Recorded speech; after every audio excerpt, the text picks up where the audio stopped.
Bom dia, igreja, bom dia, EBD, que a graça de Deus esteja com todos.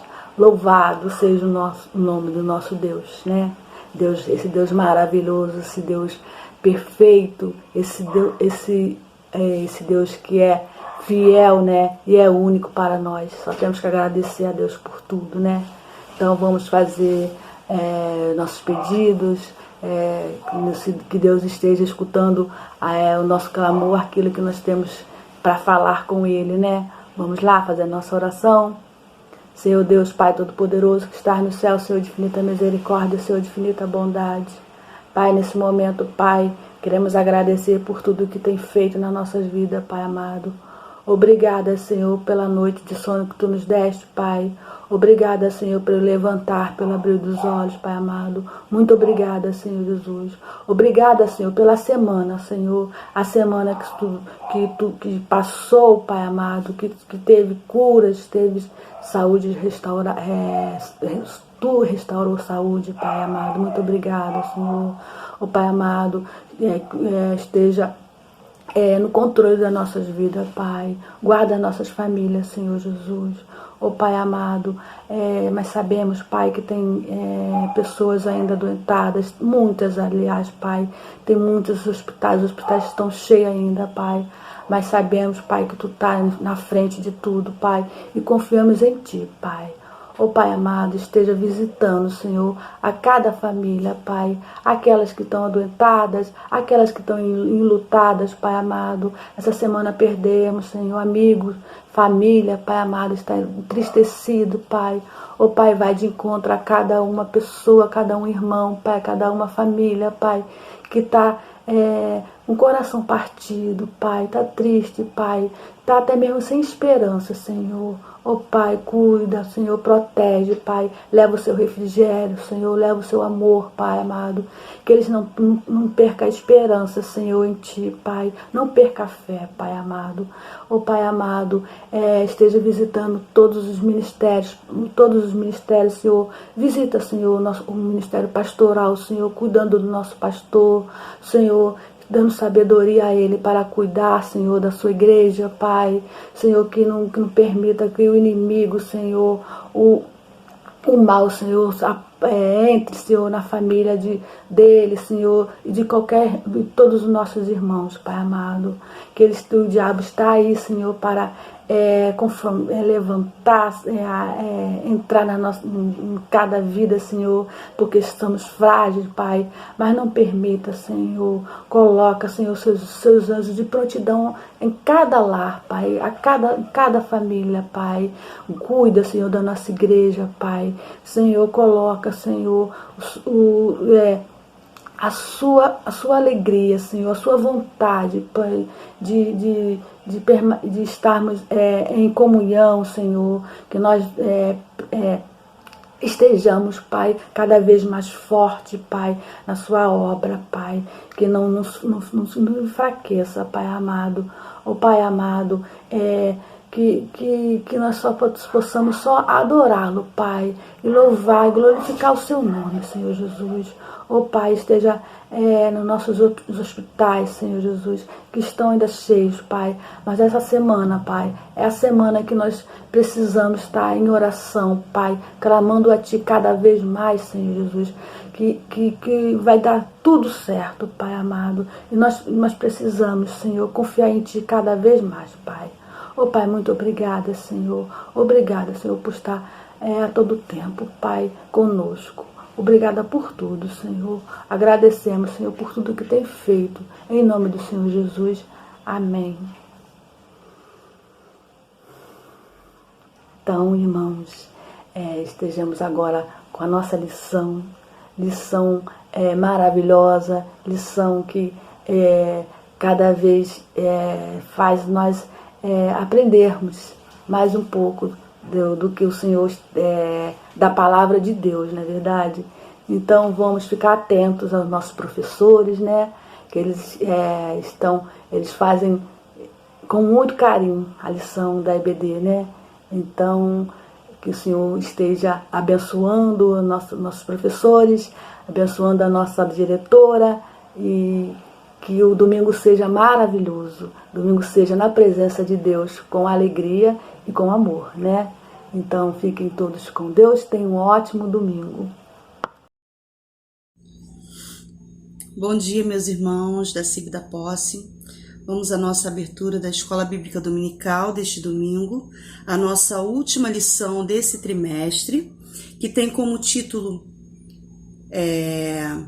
Não fuja das decisões difíceis. O texto base encontra-se em Neemias 13, que é todo, né? Ele não separa um versículo, ele coloca todo o texto.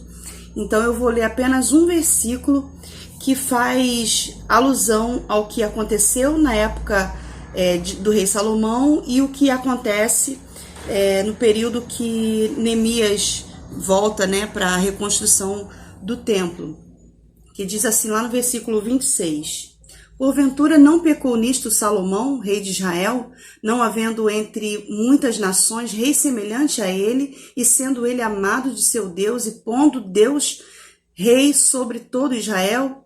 E contudo, as mulheres estrangeiras o fizeram pecar. O que isso tem a ver com o que acontece agora na época de Neemias? É que quando Neemias ele volta para ajudar o povo a restaurar, né, os muros, a reconstrução de tudo, ele volta por um período de tempo, né, que o rei Artaxerxes o permite ir para ajudar na reconstrução, e sendo que quando passa esse tempo, ele retorna para Jerusalém, ele retorna para a Pérsia, né, onde ele servia ao rei, e deixa lá Eliasibe na condução, né, naquele processo de reconstrução. Porém, assim como aconteceu com o rei Salomão, que ele deixou se influenciar pelas mulheres que entraram na vida dele, Eliasibe também permitiu, né, que pessoas que eram inimigas de Deus tomassem lugar no templo e ali colocassem seus trabalhos, suas coisas que não eram agradáveis a Deus, né? Aqui a lição ela vai falar: não fuja das decisões difíceis. Muitas vezes o que acontece quando estamos num período que o Senhor coloca a coisa nas nossas mãos, nós precisamos tomar decisões que muitas vezes serão difíceis. Naquele tempo, Eliasibe deveria ter dito não àquelas pessoas que eram inimigas de Deus, sabidamente por ele, que não deveria ter permitido que essas pessoas entrassem no templo e ali estivessem junto com o povo, né? Porque não era do agrado de Deus, assim como aconteceu com Salomão, quando ele permitiu que aquelas mulheres estrangeiras que entraram na vida dele também servissem aos seus próprios deuses ali dentro, né, do templo. Então, isso não foi agradável ao Senhor, assim como aconteceu no período em que Neemias teve que retornar à Pérsia, e aí Eliasibe ficou na direção ali e tudo saiu do controle. Quando ele novamente volta para Jerusalém, Neemias encontra ali aquele estado, né, em que se encontrava o povo, ele lembrou que Deus o cobraria, né? Ele não deveria ser omisso. E aí ele foi cobrar, ele expulsou aquelas pessoas do templo, as pessoas haviam até parado de dizimar, toda aquela tradição, todo aquele culto a Deus, né? A primazia de Deus havia sido colocada de lado.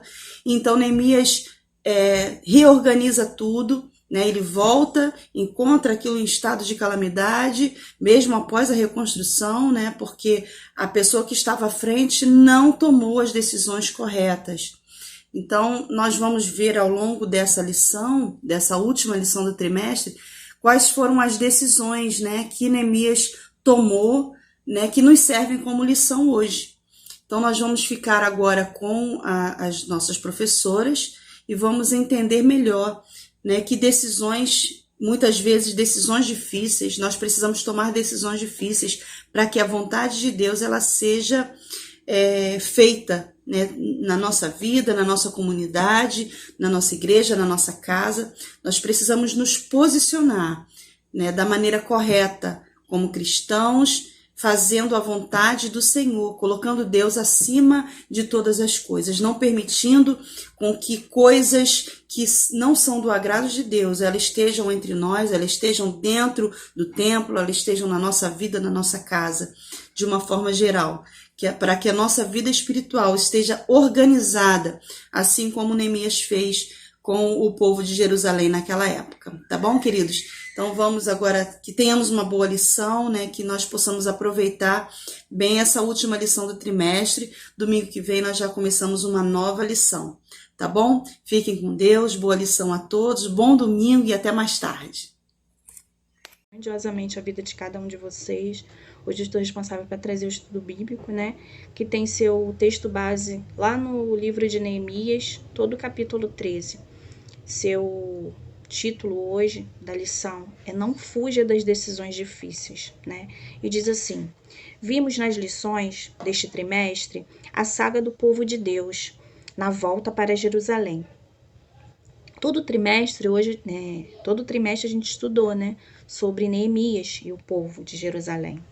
Depois de submetidos a uma terrível humilhação, sendo escravizados por 70 anos da corrupta Babilônia, foi quando entrou em cena o gigante Neemias, o qual, após chorar e jejuar e orar, procura o monarca Artaxerxes. Obtém o aval necessário, volta ao seu país, resume as forças do seu povo judeu e, mesmo enfrentando as mais duras e cruéis tentações, dando uma prova inequívoca de temor a Deus e liderança, restaura os muros da cidade em espantosos 52 dias. Tudo isso ocorreu provavelmente em 444 anos antes de Cristo, 12 anos depois, em 432 antes de Cristo. O extraordinário líder retorna à Pérsia para prosseguir o seu serviço junto ao rei Artaxerxes e, ao mesmo tempo, agradecer-lhe pela oportunidade que lhe foi concedida de reorganizar o seu povo. Tempos depois, o intérprete, homem de Deus, retoma Jerusalém e fica tristemente decepcionado com o estágio de degradação espiritual a que chega aquele povo. Porém, um homem de Deus, certamente, ciente de que o Senhor lhe cobraria, caso se mantivesse omisso, recusou-se a fugir de suas responsabilidades, tomando importantíssimas decisões, todas elas dignas de um povo que vivia, sobre o trono do verdadeiro rei, o Senhor Deus de Israel. Eis as contundentes decisões de Neemias que nos servem de lição hoje. Na verdade, meus irmãos, fugir de decisões difíceis é o que nós todos, na maioria das vezes, fazemos. Tomar uma decisão difícil é algo que realmente nos consome muito. E algumas decisões são justamente aquelas que nos exigem mais. E por nos exigir mais, é que nos faz também ter uma tendência de evitá-las, de deixar de lado. Neemias mesmo nos diz que nós não devemos fugir das decisões, por mais difíceis que elas sejam, toda a narrativa do capítulo 13, ele diz, ele nos dá essa lição sobre esse assunto de decisões. Neemias trabalhou na construção dos muros de Jerusalém, desde tampar as brechas até a colocação das portas, em 52 dias. Concluiu a reconstrução dos muros de Jerusalém. Todavia, Neemias ainda ficou lá um período de 12 anos na cidade de Jerusalém. Ele tinha tido uma aliança, com o rei Artaxerxes. E depois de ir para lá, terminou os muros. Ainda continuou como governador de Judá, 12 anos, mas teve que retornar à presença do rei. E ao retornar à presença do rei, ele passou alguns dias na Babilônia. E depois retornou com uma nova aliança para a cidade de Jerusalém. Nesta ocasião em que ele brevemente deixou a cidade de Jerusalém, aconteceu diversas aberrações. A ausência de Neemias, a cidade de Jerusalém, muitas daqueles que não tinham compromisso com a lei de Cristo, com a lei de Deus, com as escrituras, com a palavra de Deus, e principalmente com o sacerdote Eliasibe. Cometeu alguns equívocos, alguns erros lá, que foram graves na visão de Neemias.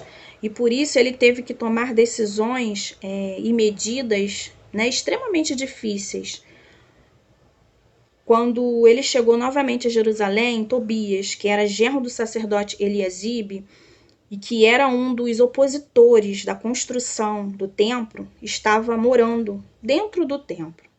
O sacerdote tinha feito uma câmara lá dentro do templo para que ele pudesse colocar lá sua casa. O templo, que era, né, lugar sagrado, né, lugar onde era depositado as ofertas, os dízimos, né, era habitado por um pagão, um inimigo do povo, um inimigo da construção de Jerusalém, um inimigo da história de Jerusalém, o inimigo de Deus. Estava, né, agora dentro do templo de Salomão, colocado pelo sacerdote judeu Eliasibe. Então, portanto, Neemias se deparou com aquela situação extremamente difícil, da qual exigia dele uma severa atuação, uma resposta muito rápida e objetiva, e também uma resposta ao povo, né? Uma lição que ele deveria dar ao povo, tivesse um contexto pedagógico para o povo. Isso ele fez, e o primeiro tópico que nos dá essa lição. O título do primeiro tópico diz assim: confrontou os infratores com a palavra de Deus.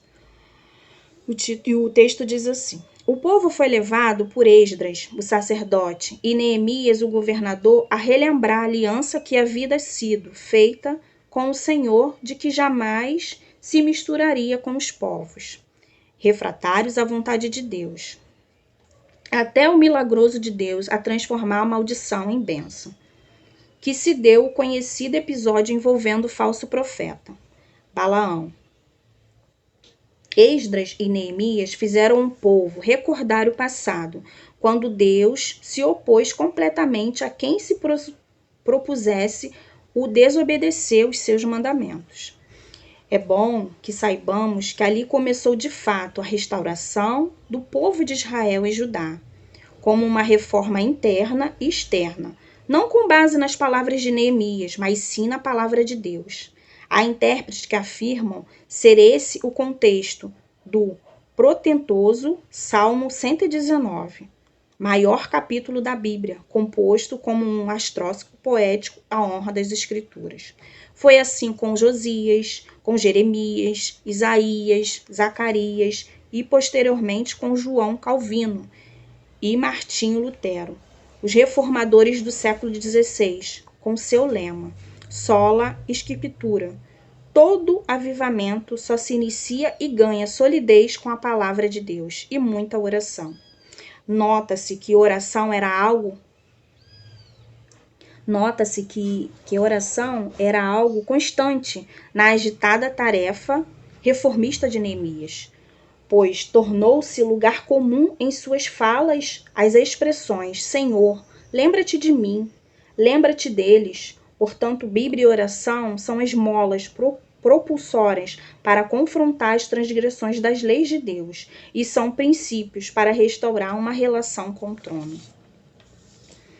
Confrontar os infratores de leis de Deus com a palavra de Deus. Neemias fez aquilo e está narrado nessa passagem, né? Nos versos de 1 ao 4 do capítulo 13, Neemias verificou que ali havia uma profanação do templo e expulsou Tobias de dentro do templo, jogou seus móveis na rua, fez um despejo, né? Ele tornou uma atitude severa, como de um juiz que determina uma ordem de despejo com policial, né? Com força policial. E jogou tudo que tinha colocado dentro do templo para fora, expulsou Tobias de lá e confrontou o sumo sacerdote Eliasibe acerca do mal que ele tinha praticado. Hoje faz, né, isso para que tornamos então como um exemplo.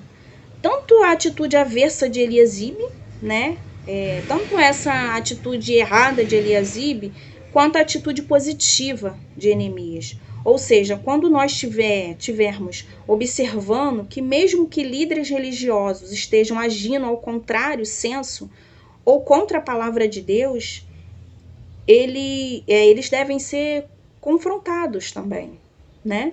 E os resultados daquilo devem ser eliminados imediatamente, para que não se corrompa todo o povo.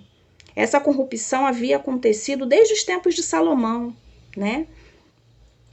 E grande adorado rei. Salomão, um homem a quem Deus amava profundamente, tinha se casado com mulheres pagãs e tinha introduzido cultos pagãos na história do povo hebreu.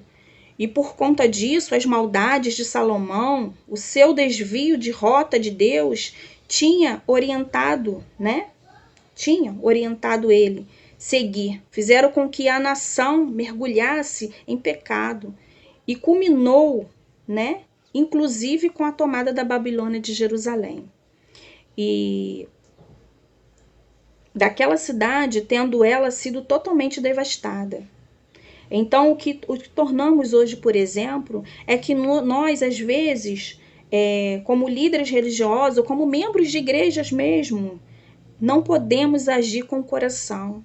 Nós não podemos ser compassivos e extremamente bondosos, ao ponto de introduzir dentro de nossa casa inimigos da palavra de Deus.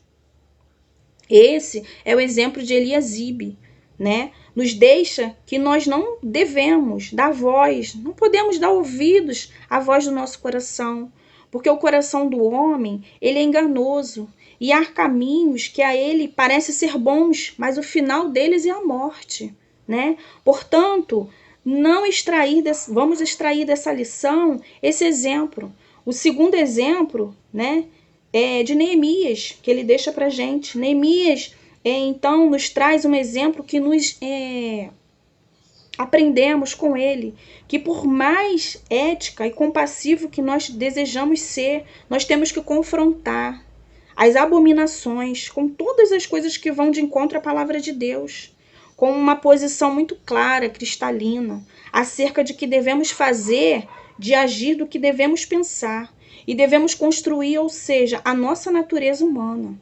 Ela pode nos atrair à armadilha, para nós mesmos destruir as nossas vidas.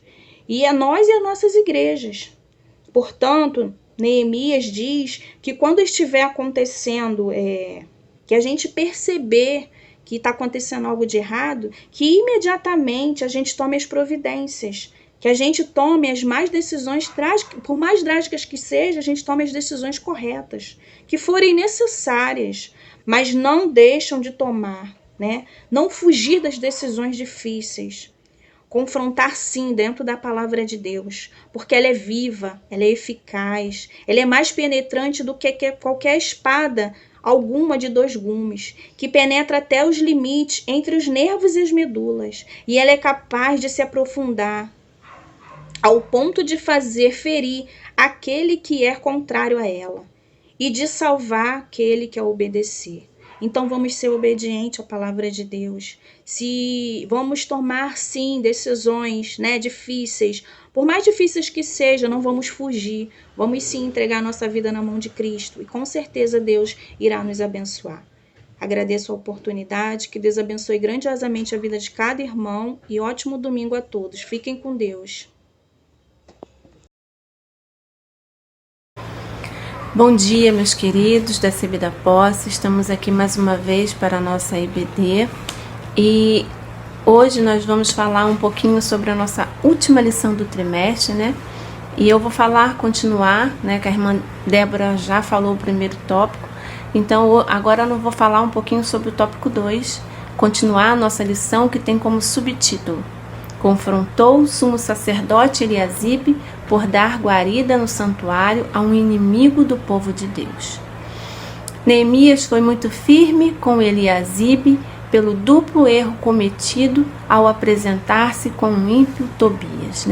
Aqui esse texto, ele relata que o Eliasibe, o sacerdote, ele com a sua fé abalada, ele fraquejou e se aliou a Tobias, um ímpio pagão, e permitiu que a sua filha casasse com ele e ainda ofereceu moradia no santuário sagrado que foi reservado para Deus, era um lugar que eles adoravam a Deus, louvavam ao Senhor, era um lugar sagrado. Então, quando Neemias chegou e viu o que estava acontecendo, ele se irou, né? Ficou muito triste, né? Repreendeu o que o sacerdote tinha deixado acontecer e imediatamente ele expulsou praticamente Tobias daquele lugar e consagrou aquele lugar que ele era especial somente para adorar ao Senhor.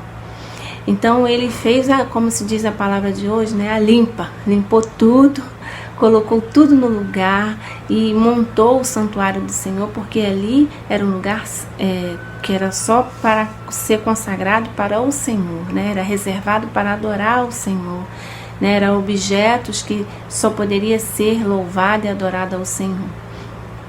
Então aqui diz assim, continuando com a nossa lição, que diz assim, o Neemias, ele lançou fora todos os móveis de Tobias, né, e iniciou um processo de purificação do local, que foi construído e consagrado desde 116 anos antes de Cristo. Né, com Eliasibe, o relapso, o sumo sacerdote, aprendemos que é possível líderes ouvirem apenas os seus corações e cometerem enganos absurdos que provoquem a indignação de Deus. Fiquemos atentos e cobramos os nossos líderes de ferventes e calorosas orações, né? Para que eles possam ser fortalecidos pelo Senhor, para que não tenha sua fé abalada, né? Agora vamos continuar aqui no tópico 3, que diz assim: após os confrontos, Neemias parte para restaurar a adoração ao Senhor. Em virtude do que estava acontecendo, o povo passara a prestar ao Senhor uma adoração desleixada, em total descompromisso para com a obra de Deus, tornando-se um povo secularizado. Esse fato aborreceu profundamente Neemias, pois adorar a Deus é missão precípua do povo escolhido. E durante aqueles 12 anos, após reconstruírem os muros de Jerusalém, o que mais foi ensinado ao povo foi justamente a priorizar a Deus em todos os sentidos e que ele exige exclusivamente do seu povo, sem nenhum momento abrir mão de sua glória. Isaías 42, versículo 8 diz assim: eu sou o Senhor, esse é o meu nome, não darei a outra minha glória, nem às imagens o meu louvor. Isaías 42, versículo 8. Só a Deus, só a Ele adoraremos e prestaremos o nosso culto, o nosso louvor e a nossa adoração, né? O povo estava desanimado, né? E não queriam, eles estavam fazendo tudo relaxadamente, né? Vamos dizer. Então eles estavam com pouca fé, né? A fé estava fracos na fé. As características de uma adoração desleixada. O povo parou de ser dizimista. Como se entregar o dízimo fosse meramente uma questão opcional. Podemos ver que a primeira atitude que mostra o esfriamento na fé e o distanciamento da vontade de Deus é sonegar os dízimos e as ofertas, como diz lá em Malaquias, capítulo 3, versículo 8 ao 10, que todos nós conhecemos, que falam dos dízimos, né? Tragam os dízimos todos ao depósito do templo, para que haja alimento em minha casa. Eu estou lendo na versão NVI, que ela é diferente. Ponham-me à prova, diz o Senhor dos Exércitos, e vejam se não vão abrir as comportas dos céus e derramar sobre vocês tantas bênçãos que nem terão onde guardá-las. Malaquias capítulo 3, versículo 8 ao 10.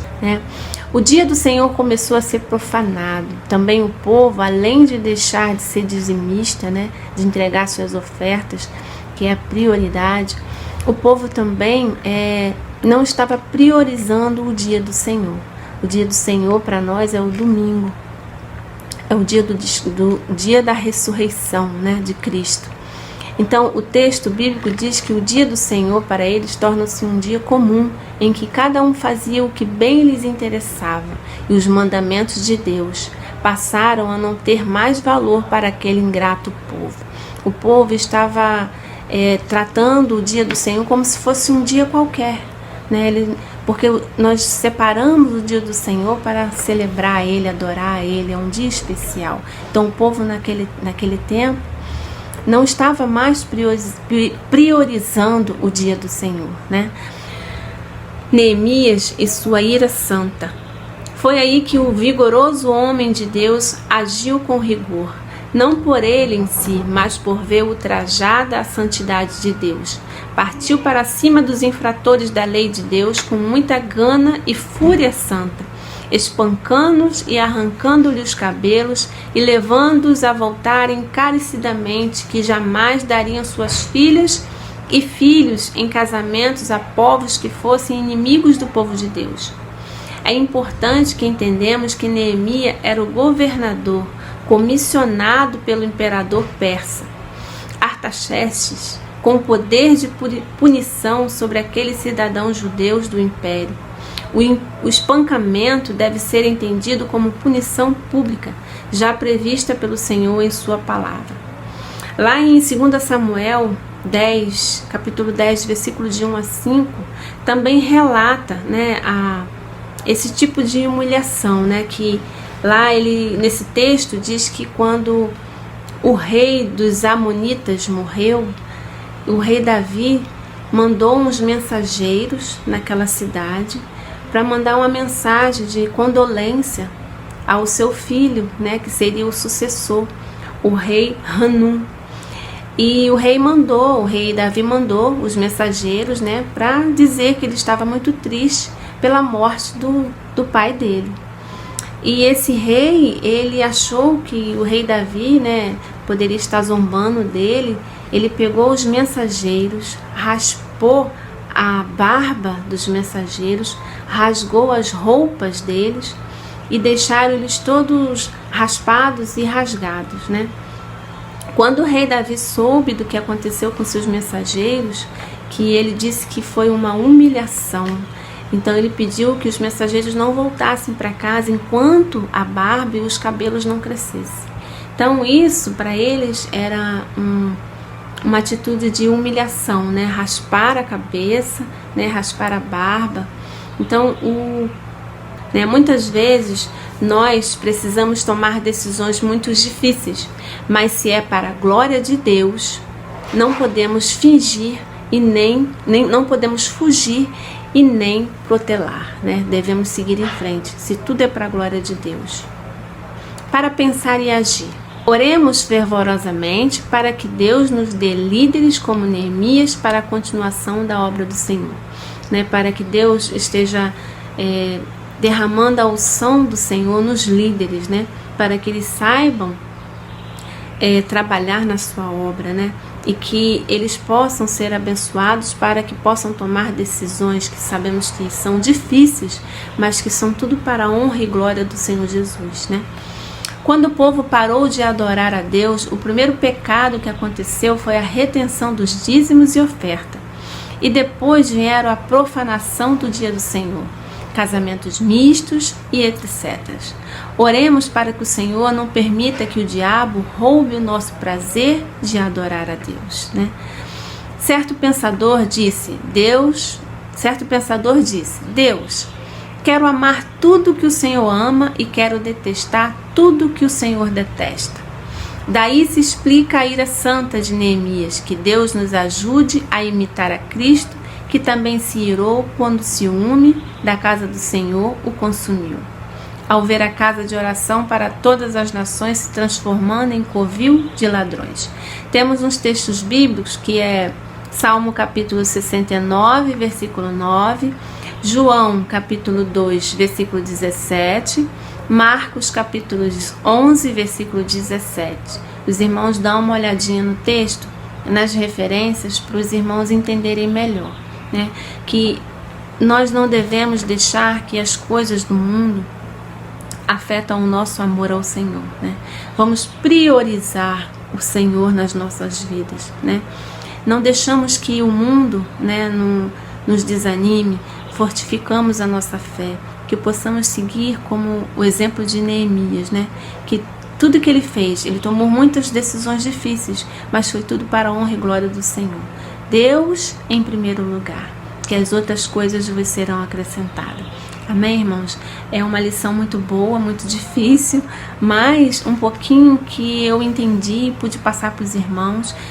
Eu vou deixar a referência dos textos bíblicos aí para os irmãos conferirem na Bíblia tudo que foi falado aqui hoje, para que os irmãos possam cada dia mais se alimentar da palavra do Senhor e entender cada dia mais, que tudo que possamos fazer seja para a honra e glória do nosso Senhor Jesus. Amém? Um bom dia a todos, fiquem na paz. Semana que vem estaremos mais uma vez aqui na nossa escola bíblica dominical.